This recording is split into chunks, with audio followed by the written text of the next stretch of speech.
Now, the things we're going to talk about are going to be things that I feel are applicable to whatever defense you're going to play.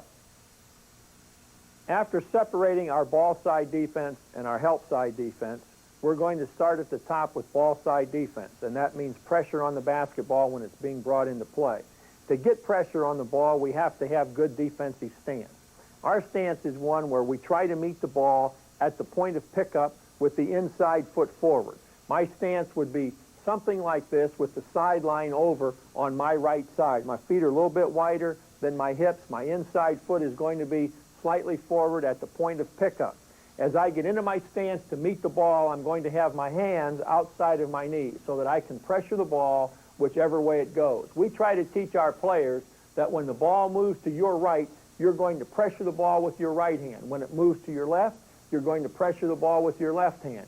Really, the inside foot forward is a term that can be used only at the point of pickup, because if the ball is taken to my right side toward the sideline, very quickly I'm going to move into a position where my shoulders and my body are square to the side of the man dribbling the basketball. The same thing would be true if the ball is taken to my left. Now I'm going to turn and drop step with my left foot so that I'm square to that man's shoulder.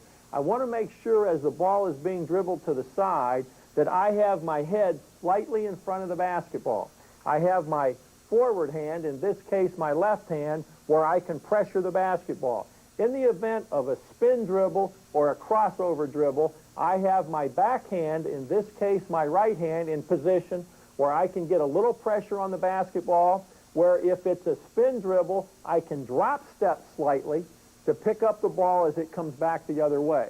I always want to keep my head slightly ahead of the basketball when it's being dribbled.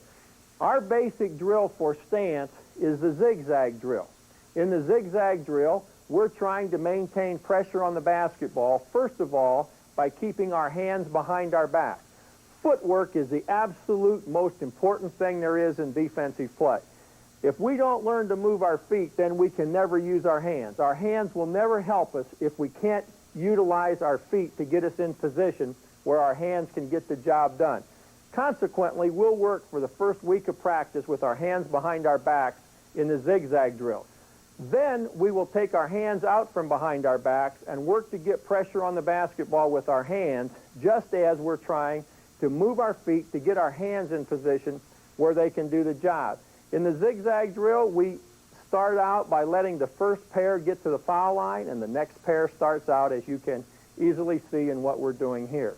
Eventually, in the zigzag drill, we'll get to the point where we're actually trying to take or deflect the ball away from the offensive players, which brings us to perhaps the most important point in teaching individual defensive play one-on-one. My objective in a defensive stance is containment, not the steal.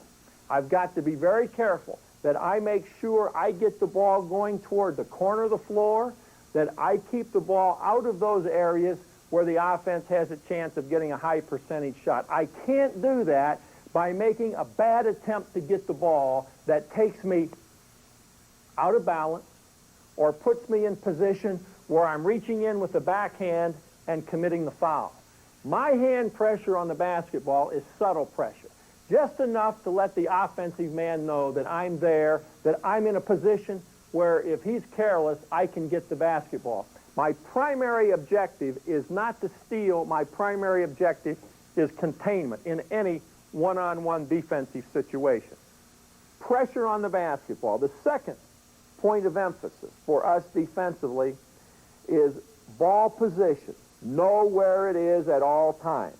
Never be without vision on ball location. You have to know where the ball is, because this determines what you're going to do. It determines whether you're going to contest the pass, whether you're in a help-out position, what your block-out responsibilities are going to be, what you'll do insofar as rotation is concerned if a drive is made to the basket. It is adamantly important defensively that each of our 5 guys at all times knows the location of the basketball. In this regard, we're going to have, I think, always at least a 5-on-3, and in many cases a 5-on-2 defensive advantage, because I believe that in most offensive maneuvering, Only 2 or at the most 3 people can be involved with the ball at any one time. Consequently, if we've got all 5 people paying attention to the basketball, knowing where the basketball is, then we have 5 people with attention on the ball, which is the #1 thing that we've got to stop. There are 3 things in your list of priority in defensive approach, individually as a player, and they are, #1, the basketball. You've got to know where it is, and you've got to be able to stop it at all times. #2 is your position as it relates to the basketball, the basket, and the man you're guarding. And #3 is the man you're guarding. I don't care whether this is man-to-man defense or whether it's zone defense that we're talking about.